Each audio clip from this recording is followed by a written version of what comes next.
This episode is brought to you by The Skeptical Buddha, The Tao of Science, my book, which is a thoughtful discourse on Eastern philosophy and how it helped birth ideas required for science and skepticism and the way it fell behind in the face of new evidence. This book discusses the long history of both philosophies as well as the tenets and variations within the varying sects, along with psychology and our own natural biases. It discusses how to counter our natural biases using science and the underlying concepts of meditation and mindfulness, a more complex understanding of how science operates than most of the public understands, and why it is the best tool we have to discover truth and reality, as well as philosophical ideas we might embrace as technology progresses. The material is packaged in a way that the average person can understand, with rich illustrations to draw the reader in and feel at peace.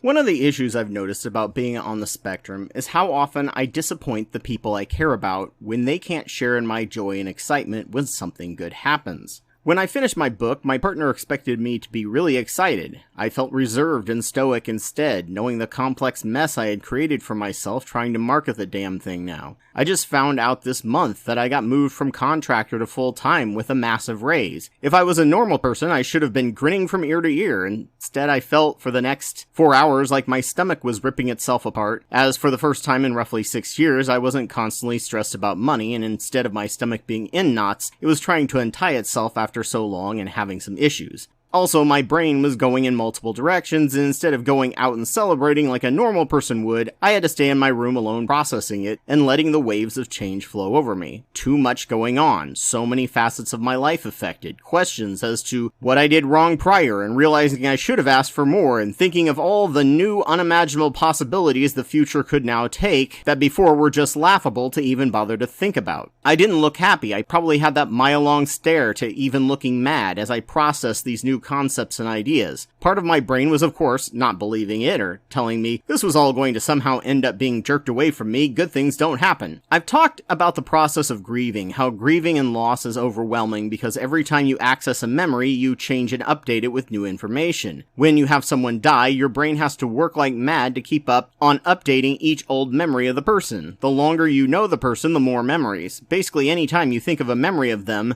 the person dies all over again for you, and you have to change that memory status from alive to dead and gone forever. This is insanely exhausting. Cybacillin mushroom trip is the closest I've ever come to the experience of grief aside from actual grief. Your input senses change, requiring you to change your memories temporarily to adjust to the new sensations. Pea green and mustard yellow are now some of the most beautiful and intense colors you've ever seen, which probably explains a lot about the 70s interior design. Ideas that used to be locked together all become decoupled, and you spend the second part of the trip, just like with grief, trying to randomly fit ideas together, trying to make sense because nothing makes sense, trying to make little mental breathers of just being and watching the ideas float around as your brain is overclocked. Finally, at a certain point, your brain is just exhausted and gives up even trying. You just are. There is no answer, just like with grief. But with grief, after a certain time, these ideas will, after enough random tries, start sticking together into a narrative and thought process that helps you cope with a grief much better. However, if you aren't allowed to grieve properly or don't understand how, the process takes much longer, especially if you're fighting it. It's why when someone has died, the thing I tell them is to not fight the flood of emotions. Write it, let it be, it will pass. Fighting it will just tire you out, making the grieving process take so much longer. Luckily with shrooms, everything locks pretty much back into place, though with potentially subtle changes, as a few things that you tried sticking together at random actually stuck, changing the way you think about things in often a better way. It's probably why researchers are finding that shroom trips lead to more empathy and the ability to view the world in a healthier manner. It's forced mental flexibility, something that aging and PTSD can often kill by replacing plastic memory with crystalline memory way too soon. The last stage of the shroom trip that I'll just add and has nothing to do with grief is that I at least live many past lives, as I call them. They aren't past lives. My brain is creating stories and dreams and narratives, but it's working on hyperrealism, trying to create better detail, details. However, I'm also lacking a super ego, so I'm always someone shady, someone who thinks about getting to the top or just surviving and doing anything for it. My strongest memory is being a Middle Eastern trader in a market. Damn, I was sleazy. I woke up so relieved I wasn't actually that guy and actually had a super ego. Absolutely nothing to do with grieving. I just haven't done shrooms in over 12 years, but they are intense. Addiction is impossible with them, except for maybe super low doses, because it's just as exhausting as grieving. Well, with people on the spectrum, because we're so freaking detail-oriented, instead of a big picture, we, or at least I, have to go through a process I've now referred to as ungrieving. The normal that was not great is now actually really cool, but the change in potential of what that means is overwhelming, and you have to update memories, but in a good way, as each memory that isn't updated produces stress, and each time you have to convince yourself that, yes, you can trust this feeling of calm and relaxation,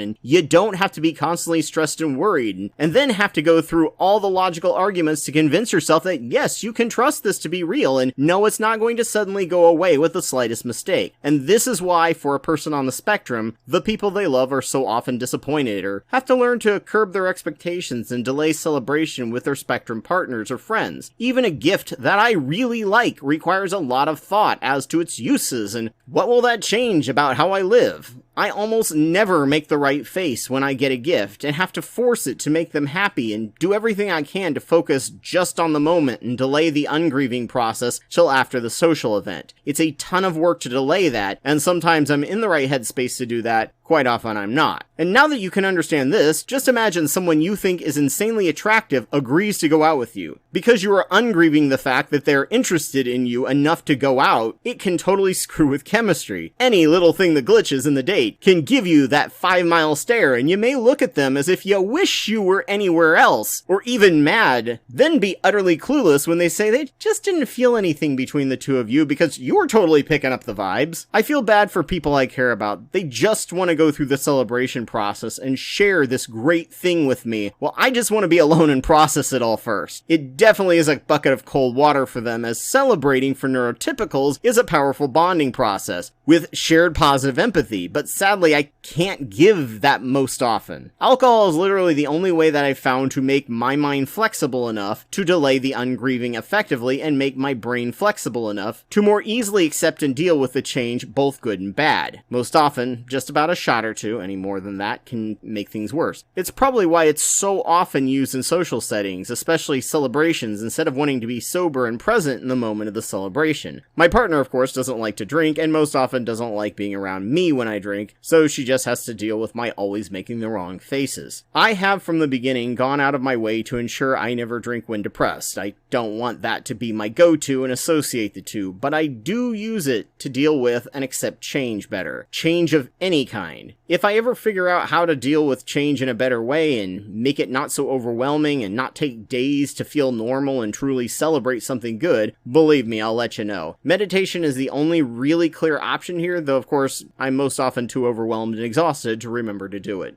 So as always, thank you all for watching this as a video or listening to this as a podcast, which I'm sure was completely uncontroversial to anyone, especially to the YouTube monetization team. So if you found this useful, please donate to my Patreon. Just a reminder that I'm Anubis2814 on YouTube, and I have almost 700 videos on my channel that I've made over the past 11 years on religion, science, psychology, and politics. Please go check them out, and if your site has the option, like, rate, review, and comment. A special thanks goes out to Kendall Copperberg, Mylon Mia, Ogrel, Elias Garcia Guevara, and Joe Taylor for their $10 or more Wapawet level donations. I'm always humbled by the fact that they find my work worth funding and worth driving me forward. Thank you all. Please consider donating to my work if you can, and thank you all for listening.